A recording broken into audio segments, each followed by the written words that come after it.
bilang, kalau ingin menjalani bisnis, langkah yang baik mendapatkan modal dengan cara berhutang.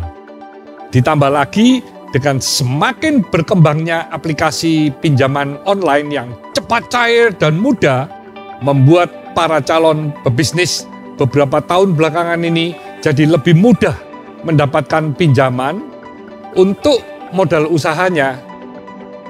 Namun, bagi saya, untuk memulai bisnis, sebaiknya jangan menggunakan dana hutang dari bank atau dari pihak lain yang ada beban biaya bunganya. Memang, dengan berhutang, Anda tidak perlu repot dan menunggu lama-lama menabung untuk mendapatkan modal usaha. Tetapi, itu sangat berisiko, mengingat data menyebutkan bahwa ribuan perusahaan baru atau rintisan baru hanya sekitar 5% saja yang berhasil meraih kesuksesan. Coba Anda bayangkan jika Anda berhutang dan ternyata waktu Anda menjalankan bisnis tidak sesuai rencana. Pasti Anda akan kesulitan membayar bunga dari hutang tersebut. Maka resiko akan semakin rumit, Anda dikejar-kejar kewajiban, serta tidak dapat fokus dalam berbisnis. Akibatnya, reputasi Anda jadi akan tercoreng, bukan? Jadi saran saya, jika Anda ingin memulai sebuah bisnis atau usaha, sebaiknya lakukan tanpa berhutang. Anda harus merencanakan bisnis dengan baik, termasuk merencanakan jika gagal bagaimana. Lalu dari mana modal jika ingin mulai berbisnis?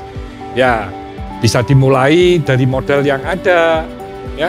Bisa juga meminjam ke keluarga, sahabat dekat, ya tentu dengan memberi bunga juga dari profit sharing atau keuntungan. Tetapi jelaskan juga konsekuensi jika bisnis tersebut gagal. Jadi memulai bisnis tidak perlu harus besar. Sesuaikan dengan kemampuan Anda, ya. Dan setelah itu berhasil, barulah Anda bisa meraih mimpi yang lebih besar lagi. Jadi Anda bisa mulai dari usaha yang kecil tapi sehat, ya. Anda jaga terus pertumbuhannya setiap bulan, setiap tahun, semakin lama semakin baik. Jadi kalau ditarik 1 tahun pertumbuhannya bisa 24%, 36%, wah itu berarti tiap 2 tahun bisa double. Nah, lalu kapan ya Anda bisa mulai berhutang? Menurut saya, Anda bisa mulai berhutang ketika perusahaan Anda sudah mulai berkembang dan membutuhkan dana untuk pertumbuhan yang lebih tinggi, lebih cepat. Serta Anda sudah yakin karena sudah mempunyai laba yang bisa membayar bunga pinjaman tersebut. Kemudian, Anda juga harus memakai dana pinjaman yang dialokasikan betul-betul untuk pengembangan bisnis. Artinya, pinjaman itu harus dapat menunjang pertumbuhan bisnis usaha agar bisa semakin tinggi, semakin cepat, dan semakin besar. Tetapi bukan dipakai untuk keperluan atau membeli barang-barang konsumtif. Lalu bagaimana jika kita ingin pindah kuadran dari karyawan dan memulai bisnis menjadi pengusaha, tetapi tidak memiliki modal? Yang pertama, Anda harus mengetahui passion dan keahlian apa yang Anda kuasai dan dibutuhkan oleh banyak orang. Misalkan, Anda memiliki keahlian di bidang fotografi. Anda bisa memulai usaha jasa fotografi. Nah, dari situ Anda bisa kembangkan usaha itu nantinya menjadi sebuah bisnis yang bisa berkembang dengan sehat. Saya percaya kita semua dilahirkan pasti memiliki keahlian serta kelebihan masing-masing.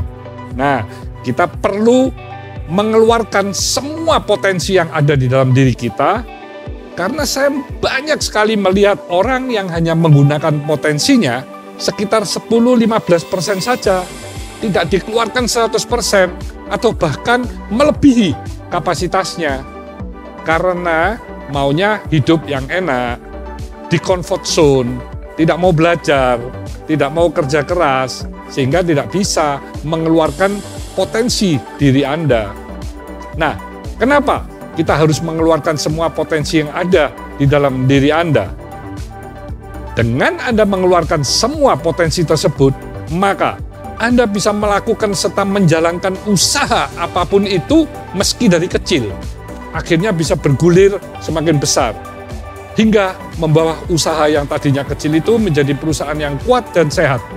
Di sini dibutuhkan semangat, tekad, serta potensi yang dimulai dari dalam diri Anda sendiri. Kemudian yang kedua, Anda bisa juga berkolaborasi, mengajak beberapa sahabat mendirikan perusahaan. Pastikan mempunyai tujuan yang sama, ya, dilandasi integritas, dan bisa saling melengkapi. Kita semua mesti memiliki kemampuan memanage keuangan. Ini penting agar pengeluaran Anda tidak seimbang atau lebih besar dari pendapatan.